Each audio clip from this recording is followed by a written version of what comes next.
Zion for 4. Welcome to the NBA. How about Zion? Back door. I tell you what, you better get back on D. Lonzo taking a three.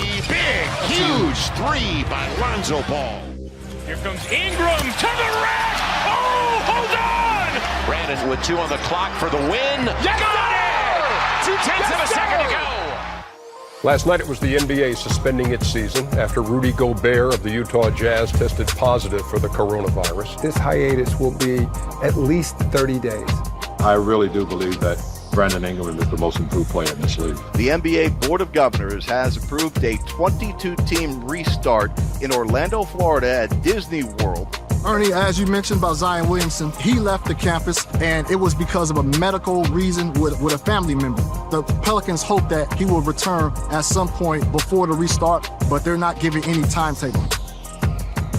Welcome to the Hang Time Podcast. I'm your host, Sekou Smith, here in Atlanta. We are cranking it up as we get closer and closer to the July 30 restart of this NBA season in Orlando. Today, we're talking New Orleans Pelicans with the best voice in the business, Joel Myers, television play-by-play announcer for the Pelicans. Joel, this is such an interesting time for every team. Obviously, all 22 teams heading to Orlando, but this Pelicans team in particular intrigues because of what's at stake and certainly the fact that they were in hot pursuit of a playoff bid before the season shut down. How does a team with so many young pieces and so many disparate parts reconstitute its chemistry quick enough to take advantage of what's going to be going on in Orlando? Well, it's a good question for continuity purposes because there's so many guys you mentioned, Sekou, that are like Brandon Ingram's 22. Lonzo, we can go down the list with Josh Hart coming over from the Lakers, like Lonzo and Brandon. And then you got Zion, he's only 19. He turns this month, he turns 20. But it's a super young group. The vets, not worried about Drew Holiday, not worried about Derek Favors or JJ Redick for that matter. And that's the glue of the team, which is great. But I think it'll be interesting to see if that chemistry they had right before the pandemic hit and everything was shut down on March 11th, Lonzo and Zion were in sync. And Lonzo was playing, don't forget, at least in my estimation, his best basketball of his professional life. He was really coming around. He was hitting the three. In fact, he was hitting the three at a high percentage over the last dozen to 15 games right before the shutdown. So it's a good question, but I also think that there's a trust factor developing with this group. And there's also chemistry on and off the floor for this group. They really appreciate each other. A lot of guys, they're fighting for minutes, and you don't see that kind of emotion from their teammates that are on the bench. But these guys celebrate each other. When they're not on the floor, you look at the bench and they're going crazy for their teammates. So I don't think that it's going to be a problem for a young group because their legs are going to be there. The interesting part is, what about the guys that are 34, 35, the veteran squads, and getting back and getting into a rhythm as a group? Because the younger guys, it doesn't take much for them, does it? When you're 21, 22, 23, right, or 24. Right. And especially if you play like the Pels do with pace and space and a lot of rhythm. Right. I know that everybody's crunched the numbers about the seeding games and you know, the schedule numbers were obvious, you know, and by the numbers only, you know, it says that the Pelicans have the easiest schedule of everybody in Orlando. But I feel like that's kind of a false sense of security, Joel. I feel like if you keep pounding that, you want people to buy into it when, you know as well as I do, a young team in this kind of situation, they're going to have to get control of their emotions quickly and then not worry about what the schedule strength or something else is supposed to be. They're going to have to focus on each game, playing each opponent, you know, at a high level. Where do you stand in terms of just how it syncs up for the Pelicans, you know, strategically, schedule-wise, the amount of games, who they're playing, and how it all fits in? Well, I would agree with you regarding the strength of schedule had it not been that their first 2 games are against winners, and their first 2 games are severe. The Utah Jazz, who are trying to move up. And the second game in particular, the Clippers, who have really been a tough matchup. And also remember, nobody has home court anymore. And the Clippers are only 2 up on Denver in the loss column for the 2 seed. Well, game number 2 for the Clippers, I'd say it works to the Pels' advantage. If the Clippers and the Utah Jazz were game 7 and 8, and they may not need it. But at the same time, the Clippers, they want to make sure they don't see the Lakers until they have to, which they would like to see the Lakers. If the Lakers or the Clippers get there, that's the conference finals. So I'm not buying into the Pelicans got a break and the Pelicans had an easier schedule because, in fact, winning percentage-wise, they have a more difficult schedule over the 8 than they would have had over the 18 remaining because they had played 64 because they still had 2 games left with Washington. They still had a home and away left with the Atlanta Hawks. They still had Charlotte coming to New Orleans. They have the New York Knicks. So strength of schedule, it can be misleading percentage-wise because the first 2 games are going to tell us a lot about the Pels' chances of either finishing 8 or 9. As you and I both know, you can finish 9 within 4, then you've got a shot with the play-in scenario. And that's a possibility. But they've got to get one of the first 2 or it's going to be extremely difficult. Yeah, that's a great point.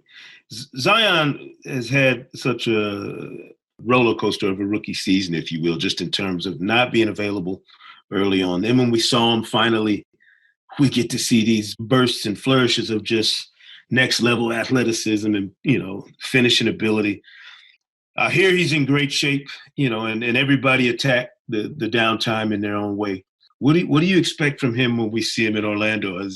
If he's in as good a shape as people think and as locked in as I think we both know he'll be? Well, you have to remember the players that were rehabbing. There were 3 guys. They were still allowed to go to the facility. Mm-hmm. So Zion's in good shape. What I like about Zion is his attitude more than anything else. It's not about him at all. It's not about the individual numbers when it comes to Zion. And he's been prepared. It's almost like a guy who gets the ball safe and he gathers and he takes his time. Zion is a person, when you ask him a question, he pauses, he gathers. He's got a poise about him. And he's just way, way beyond his years as far as maturity. So his mom, his dad, his stepdad, they've all done an incredible job. So he's in good shape. And then you look at what he was doing towards the end before the pandemic and before the season was suspended. He was playing at a really high level. He was getting up and down the floor. He knew what he could do. He knew what he did well. It still amazes me how feathery his touch is around the rim. For a guy that looks like he should be an outside linebacker, he's got his flexibility, his dexterity. He's amazing for the way his appearance is. So Zion's in good shape.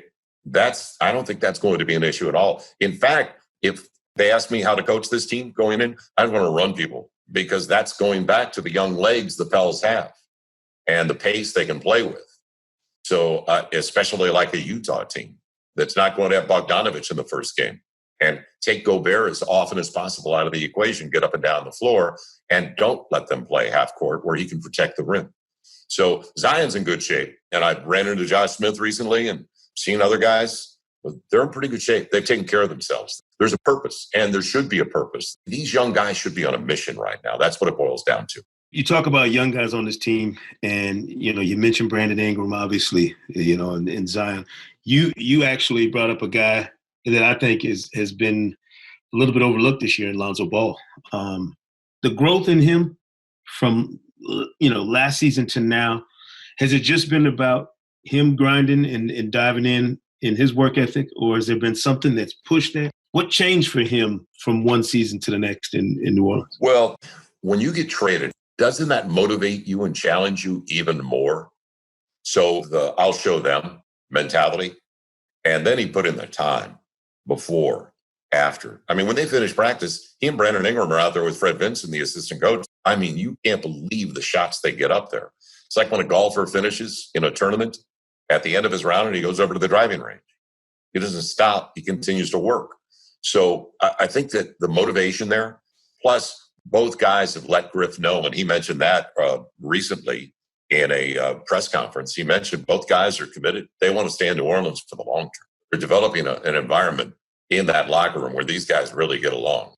And then once you get a group together, your core group, and they're all around the same age, it seems, except for the 3 vets earlier that I mentioned, then they could do something special as a group. And they could grow up as a group. And then we could watch them ascend. And then when they get to Orlando, we always talk about policing the locker room and taking care of each other. And I think that's going to be the case for these guys, especially those that don't have a spot guaranteed. The guys that are going to say, hey, don't mess it up for us. We're all on the same page. We all have the same goals. Now let's stay focused and be a part of things as a group. And Lonzo's a quiet guy, but his teammates really like him. You can tell. And then he's got length to the defensive end of the floor. The shot is dramatic. The change, I've never seen anything like it. Mm-hmm. And then the way he was shooting, he was close to 40% over the last dozen games. He had a career best 7 triples just a few games before the break. The Lonzo Ball I think he has a sense of, and I think he's way beyond his years after all he's been through, being the number 2 pick and the expectations, the pressure, and then being in a major market in LA before coming to New Orleans. I think it all is falling into place at the right time for these young guys because they're all basically the same age, 20, 21, 22, 23 maybe. That's about it. There's a huge group on this team in that same window. I would imagine that does serve a great purpose for how you're trying to build that culture. And you talk about police in the locker room or just guys holding each other accountable. How much has changed with David Griffin and his crew in there in terms of just culture building? I know Alvin, is the coach, and a lot of that tone is set by him, but he and Griff had a pre-existing relationship, obviously, knew each other well.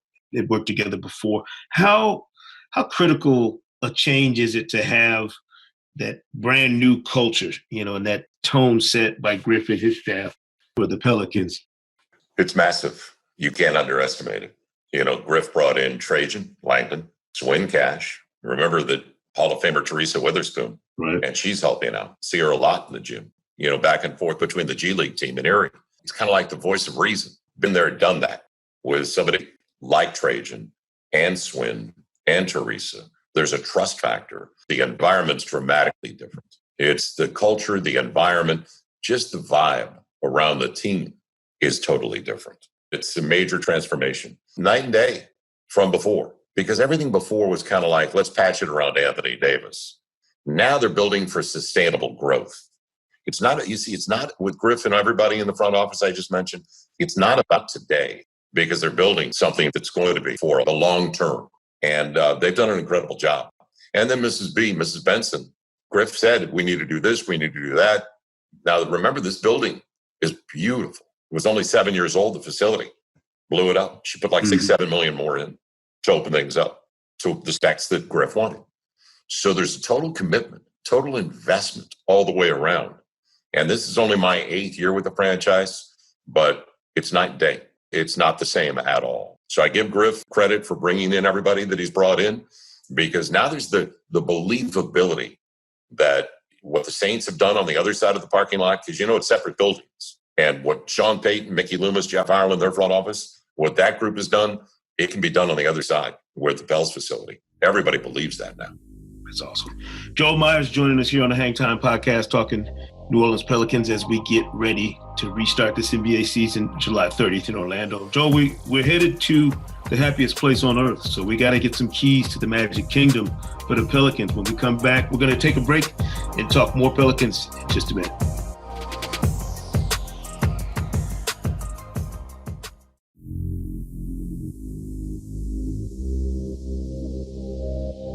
Welcome back to the Hang Time Podcast. Sekou Smith, joined by Joel Myers, talking Pelicans as we get ready for the restart of this NBA season in Orlando. And anytime you're talking Disney, you're talking the Magic Kingdom. But somebody's got to have the keys to the Magic Kingdom for the Pelicans. And there's been so much attention on this guy, the king of the castle, I like to say. What does Zion have to do in Orlando to be at his effective best? Exactly what he was doing before the break, just letting the game come to him.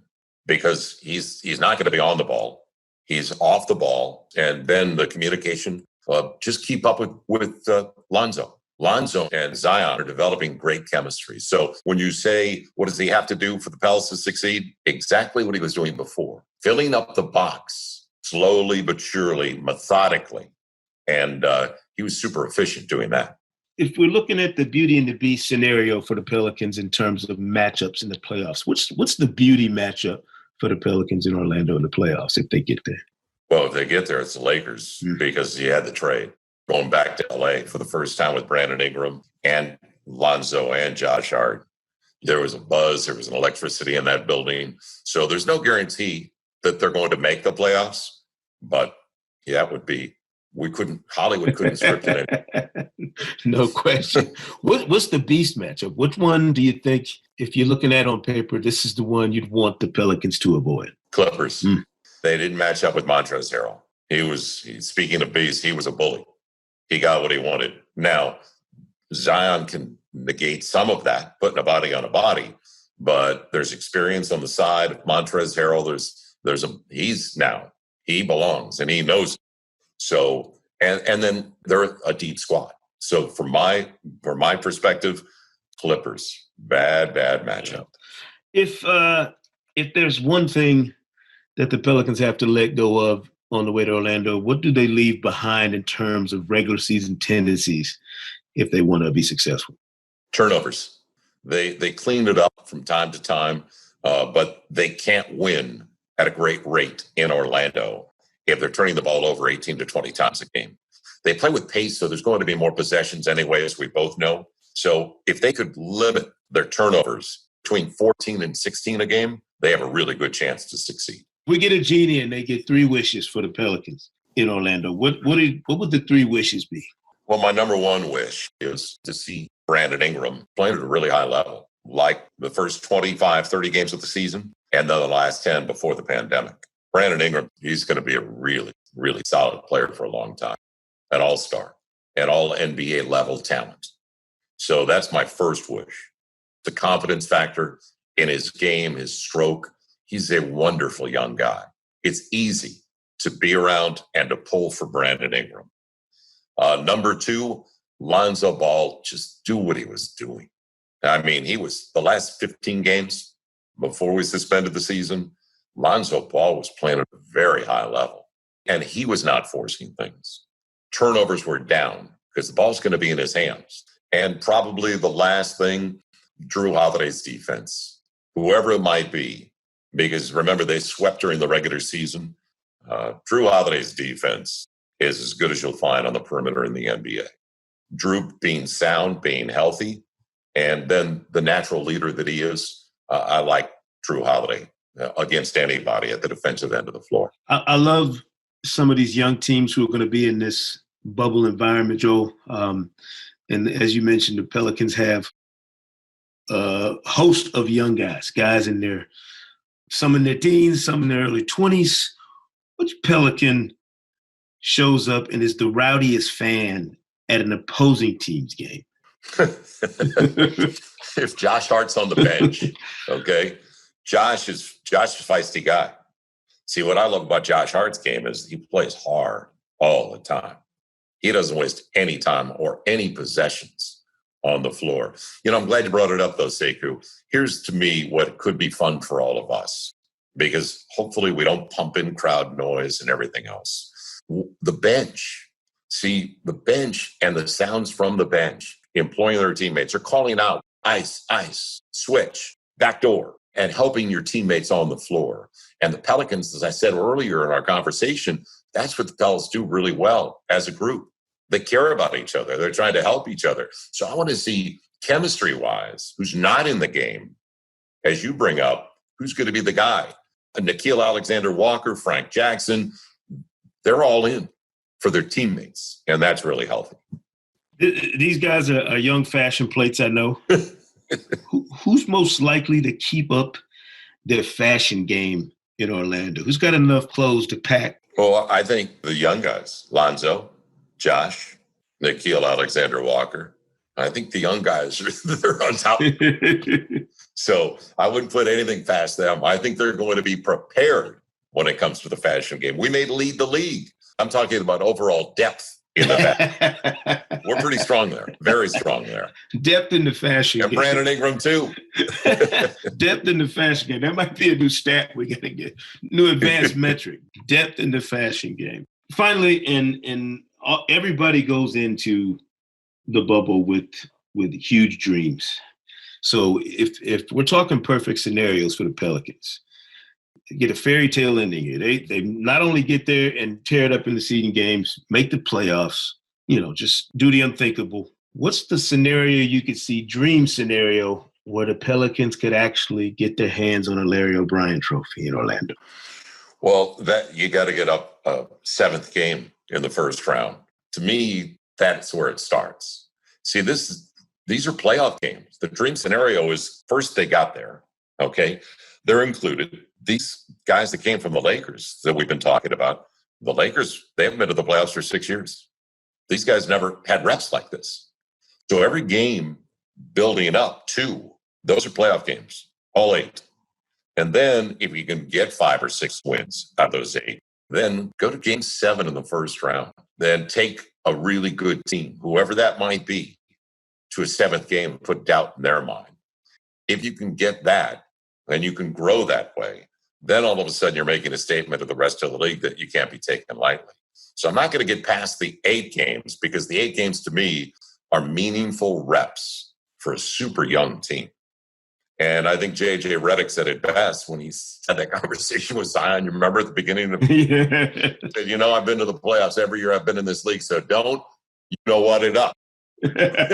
So I'm not going past the 8 games, but if you can get there and then take that number 1 seed, that would be really entertaining. If you can get to a 7th game in the first round, man, oh man. Yeah, that would be truly a spectacular finish to this season for the New Orleans Pelicans. Yeah, and Sekou, as you know, the network wouldn't like it at all to have Zion in a game 7 in his first year. Absolutely not. Joel Myers joining us to talk New Orleans Pelicans here on the Hang Time Podcast. Looking forward to not only the restart of this season, Joel, but certainly to hearing you do your thing as always, covering the Pels. Thank you so much for joining us. Hey, thank you, Sekou. Thanks for having me. Yes, sir.